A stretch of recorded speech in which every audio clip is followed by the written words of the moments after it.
Bukaera nahiko nasia, baina pixkate aurreko urteko balantzean egiterako orduan, 10 urte ospatu genituen edo eskuina bazter batean dagoela, jada 6 urte gobernu aurrerakoia babesten dugula, esan bezala aurretik ere aldaketaren gobernua izan genuen, guztira 10 urte eskuina bazter batean dagoela, irrelebantzia politikoan, eta hori poztekoa da. Urte hauetan zehar, EH Bildu determinantea izan da gobernu aurrerakoiek aurrera egiteko, eta oposiziotik EH Bilduk bai lan eraikitzaile eta proposamenez betetako lana egin dugu, beti ere jendartearen interesak erdigunean kokatuz. Edozein interes partidisten gainetik. Eta gainera ezberdinen arteko akordioak lortuz, eta hori bistan da batez ere aurrekontu akordioetan. Lege garrantzitsuetan ere gure ekarpena egin genuen, pasaden ikasturtean, esaterako osasun legearen zirriborroa aldatzea lortu zen, etxebizitza legean ere gobernuan sostengatzen duten taldeekin batera lan egin genuen, eta ekarpen bere biziko garrantzia duten ekarpenak ere egin ziren, eta aurreko kurtsoan politikoan ere zenbait mugarri edo ere izan ziren, memoriaren kontuan, torturen biktimen errekonozimendu ofiziala, ezkaba memoria gune izendatzearena, erorien monumentuen akordioa, euskara arloan ere aurrera pausu batzuk behintzat eman ziren, adibidez helduen alfabetatzean A bataren doakotasuna, eskubide sozialetan ere aurrera pausu txiki batzuk ere eman ziren. Egia da desadostasunak ere egon direla gobernuarekin, eta agerikoak direnak alde batetik fiskalitatearen gaia edo hizkuntza politikaren gaia. Eta hauetan lanean jarraitzea da orain gure asmoa. Aurreko ikasturtea, Nafarroan zer dan kasuak sortutako zalantzak, kezkak eta larritasunaren erdian amaitu genuen. Contigo Navarra, Zurekin Nafarroa oso argi daukagu. Gu beti korrupzioa edo ustelkeriari onartezina dela uste dugu, ez orain eta ez inoiz. Horregatik, Contigo Zurekin bezala, proposatu genuen ikerketa batzorde bat eratzea. Batasunez onartu zen, ikerketa batzorde hori sortu zen udaran, eta dagoeneko martxan dago, eta guk bertan lan egiten ari gara, zorrotasun handiarekin, pixkat informazio guztia jasotzen, eta gero ondorioak ateratzeko. Esan bezala, orain arte egindako bideari jarraipena ematea, norabide horretan jarraituko dugu, jendartearen gehiengo sozialaren ongizatean sakontzea, eta lidergo publikotik, eta hori ahalbidetuko duten politika publikoetan inzidituz, eta beharrezkoak diren desberdintasunen arteko akordioiek bilatuz. Iazko ikasturtea, esan bezala, ikerketa batzorde hori osatuz ere amaitu genuen, eta hori izan daiteke pixkat aurtengo lehentasunetako bat, batzorde honi bide ematea, gardentasun osoz, eta egi osora iristeko asmoz.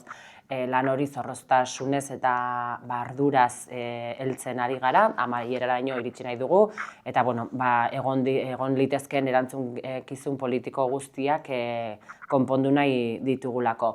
Egia da, pixkate fokua, foku mediatikoa batez ere, ikerketa batzordearen inguruan dagoela gaur egun, baina badira beste gai batzuk ere, gure ustez garrantzitsuak direnak, eta ikasturte honetan aurrera aterako direnak, osasun legea esaterako, gainera kontuan hartuta azken egun hauetan, osasun gintzarloan egon diren kontuak direla, eta bere biziko garrantzia duen gaia dela uste dugu, industria legea ere aurreko ikasturtetik datorrena, espero dugu aurten edo ikasturte honetan onartzea, honek ere duen garrantzia, bistan da, ez, zenbait enpresa itxi dituztelako, deslokalizazioaren gaia, beste lege garrantzitsu bat, eta EH Bildurentzat ere garrantzitsua dena, eta aurretik datorren gai bat delako ere, despopulazioaren aurkako legea da.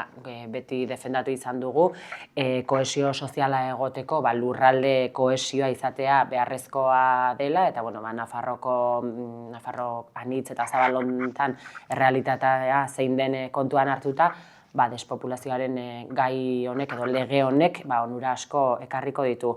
Eta betiko gobernantza feministan sakontzen ere jarraituko dugu, eskubide sozialen alorrean ere aurrera pausoak ematen, eta nola ez, hizkuntza eskubideen lanean ere jarraituko dugu. Egia da zaila dela ikasturteko lehentasunak definitzea, baina pixkat horiek izango lirateke gure mugak. Kontigo zurekin entzat, lehentasun argia eta larria da ofentziba soziala abian jartzea. Agintaldi erdian, iritsi gara, oraindik agintaldi erdia falta zaigu, geratzen zaigu, eta oraindik asko falta da bete beharreko akordio programatiko betetzeko. Eta, guk argi daukagu lan egin behar dugula, familia langileak babesteko, eta ezin dugula atzerapen gehiagorik onartu, ez? Aurrera egin behar da, eta familia langileak bere bizitza duinagoa izateko lan egingo dugu. Erronkei dagokionean aurretik aipatutako lehentasun horiei bide ematea edo, eta momentu hontako erronkarik nabarmenena edo, eta gauden datak kontuan hartuta, aurrekontu akordio hori lortzea izango da. Nafarroak aurrekontu on batzuk behar ditu, jendartearen kezkei erantzuteko eta jendartearen ongizatea bermatuko duten aurrekontu on batzuk behar ditu, eta momentu honetan horretan gabiltza, aurrekontu akordio hori lortzeko bide, lanean eta bidean. Hori izango litzateke erronkarik garrantzitsuena. Gure ustez, hainbat erronka garrantzitsu ditugu. Lehenengoa, argi dago, zer dan kasuaren ikerketa batzorde horretan aurrera egitea, eta argitzea zer gertatu damen Nafarroan ustelkeria kasu horietan. Gardentasunez eta zorrotasunez lan egin behar da, eta guk uste dugu hori izango dela ikasturtenetako erronka handiena, argitzea ze gertatu den kasu horietan. Giza eskubideen Europako Auzitegiak eman duen epai oso larri baten inguruan hitz egin nahiko genuke. Estrasburgoko Auzitegiak Estatu Espainiarra kondenatu duelako berriki, Iruñean 2016an gertatutako sumisio kimiko bidezko sexu eraso batzuk behar bezala ez ikertzeagatik. Guretzat oso epai larria izan da hau, are gehiago epaian jasotzen da froga garrantzitsuak desagertu edo manipulatu egin zituela Polizia Nazionalak, edo froga horiek Polizia Nazionalaren zaintzapean desagertu edo manipulatu egin zirela, gertakari oso larria da. Gainera onartu beharra dugu ere, 9 urte hauetan biktima, bi emakume hauek jasan duten egoera zein den, horrek suposatzen duen birbiktimizazio hori ere aipatuz, eta esan EH Bilduk gai honen inguruko jarraipena egin nahi duela, alde batetik Espainiako Kongresuan Barne Ministerioari argipenak eskatu dizkiola, eta Nafarroan Nafarroko eskumenetan oinarrituta ere zer egin ahal dugun ere baloratuko dugu, eta uste dugu arazoaren muinera jo behar dugula. Gertakari hau ez da gertakari momentuetan larria da, baina ez da gertakari isolatu bat, eta pixkat bai mai gainean jarri nahiko genukela egitura judizialak egun duen joera matxista ere mantentzen dela, mediku forense gutxi dauzkagula oraindik ere sistema judizialean, polizia judizial eta fiskalen genero ikuspegidun formakuntzaren beharra ere azpimarratu nahiko genuke, prestakuntza espezifikoaren beharra, baliabideen koordinazioa eta nola ez prebentzioan lan egitearen beharra. Eta indarkeria matxistaren ororen aurrean egia justizia feminista eta erreparazioa eta ez errepikatzeko bermean lan egiten jarraituko dugula. Hori zen pixkat, gaurkotasun gaiari lotuta edo aipatu nahiko genukera. Aste honetan, datorren ostegunean, Nafarroko Parlamentuan kontigo zurekin proposatuko mozio bat aurkeztuko da eta defendatuko da, ez? Bertan, langileak, enpresa publikoko langileek, benetan izan dezaten ahotsa enpresa eta erakunde publikoetan nola zuzendu behar diren erabakiak hartzeko, ez?